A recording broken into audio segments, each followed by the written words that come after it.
Hey Storm Shielders, I'm meteorologist Jason Myers. It is Tuesday, August 26, 2014.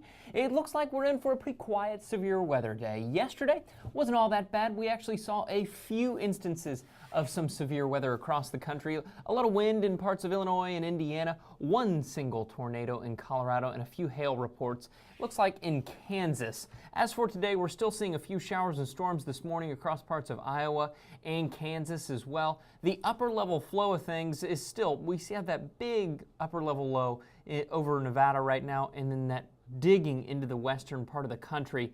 We see winds rising out of the southwest. We're also seeing some very hot, humid air in place right now. Temperatures this morning are already in the 70s and 80s in the southeast, and a very humid air as well. The dew points are well in the 60s and into the 70s.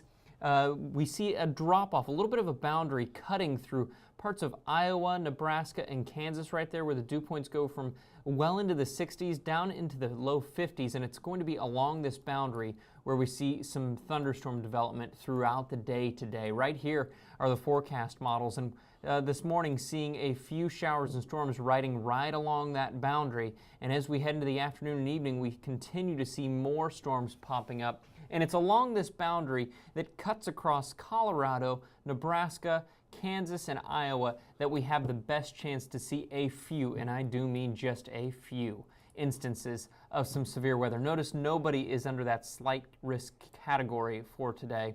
Strong winds are possible in eastern Colorado. It looks like southern Nebraska, northern Kansas, the southwest corner of Iowa, and the northwest corner of Missouri.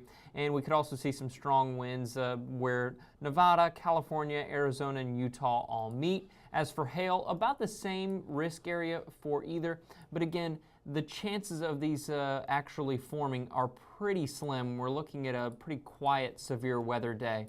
As for the Atlantic, the tropics, we're actually seeing hurricane, yes, hurricane Cristobal traveling to the north right now, expected to veer a little farther to the northeast later on. It's a Category 1. There could be a little bit of strengthening, but as for right now, looks like this is just going to remain a hurricane. That means 3 named storms this year, and all 3 have become hurricanes. A little unusual, and it has been a slow hurricane season as well. Usually we're up to about at least 4 named storms. That's 4 named storms at this point, but we've only gotten 3 so far, but all 3 have been hurricanes. That's all I have. Be safe today. Please download Storm Shield so you can get severe weather alerts for your exact location. Like and subscribe to the video. I'll see you next time.